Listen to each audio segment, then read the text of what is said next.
Hi folks, yesterday was budget day and I spent hours going through the new budget. It's about 400 pages long. It's a presentation of what the government is spending on this year. That's this year, not the next fiscal year, this year that ends on March 31st.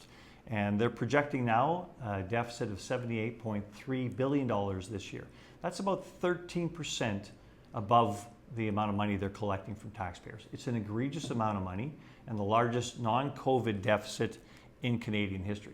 We've got to get ahead of this and get back to balance. I've been saying this since I've been in Parliament. We can't keep spending other people's money.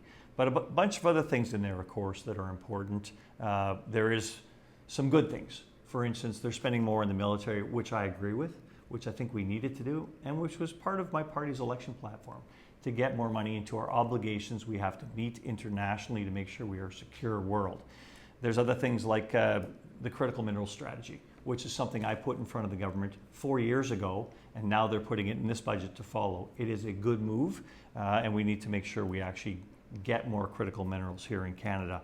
But budgets in the end are about choices and priorities, and you can kind of see with the amount of money they're spending that they don't know how to make those choices and those priorities. It's all things to all people. We talk about fiscal anchors.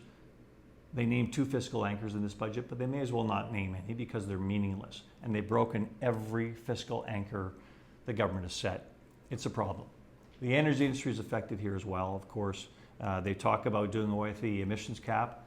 If we actually have a whole bunch of replacement for that, moving towards what would be called a sustainable finance taxonomy, which is the Prime Minister's predisposition, as we've talked about many times, through his previous roles at the Glasgow Financial Alliance for Net Zero.